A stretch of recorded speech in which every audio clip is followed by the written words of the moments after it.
أنزلنا على قومه من بعده من جند من السماء وما كنا منزلين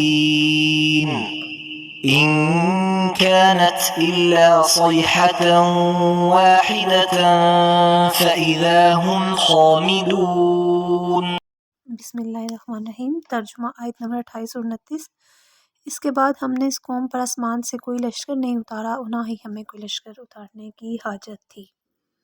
آیت کے الفاظ اور اسلوب سے ظاہر ہوتا ہے کہ اس بندہ مومن کی شہادت کے فوراً بعد اللہ تعالیٰ نے اس قوم کے سب لوگوں کو ہلاک کر دیا اور انہیں رسولوں کے خلاف عملی طور پر اقدام کرنے کی مہلت نہ ملی۔ جب اللہ تعالیٰ کلمہ کن کہہ کر اس قوم کے تمام افراد کو ہلاک کر سکتا تھا تو ان کے خلاف اسے آسمانوں سے لشکر اتارنے کی کیا ضرورت تھی؟ آسمان سے لشکر اتار کر جب چاہے اللہ تعالیٰ اہل ایمان کی تائید و نصرت کے لیے فرشتوں کے لیے اس کے ذریعے مدد کر سکتا ہے، جیسا کہ غزوہ بدر میں فرشتوں کے لشکر اتارے گئے تھے۔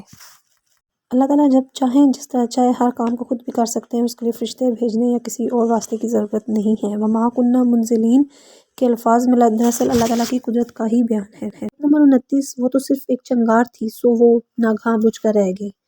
یہاں لفظ خامدون اپنے مفہوم مفہوم کے اعتبار سے اپنے اندر آگ کے ایسے الاؤ کا نقشہ سمیٹے ہوئے جو چند لمحے پہلے تو بہت جوش و خروش سے بھڑک رہا تھا مگر پھر ایک دم سے راکھ کے ڈھیر میں تبدیل ہو کر رہ گیا۔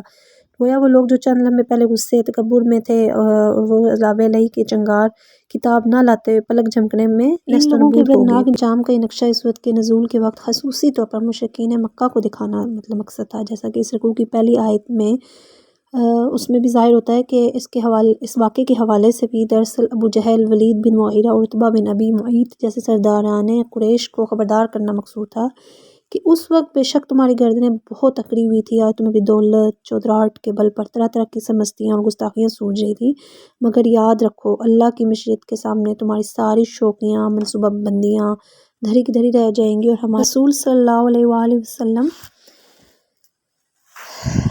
کے خلاف تمہاری کوئی چال بھی کامیاب نہیں ہو سکے گی۔ اس لیے ہمیں اللہ تعالیٰ سے ڈرنا چاہیے اور ہر وقت جو ہے خوف خدا اپنے دل میں رکھنا چاہیے، کیونکہ اللہ تعالیٰ ہر چیز کرنے پر قادر ہے۔ اس کے لیے اللہ تعالیٰ کو کسی قسم کی کوئی کسی سہارے کی کسی بھی آسرے کی ضرورت نہیں ہے کہ فرشتوں کو بلائیں گے یا کچھ۔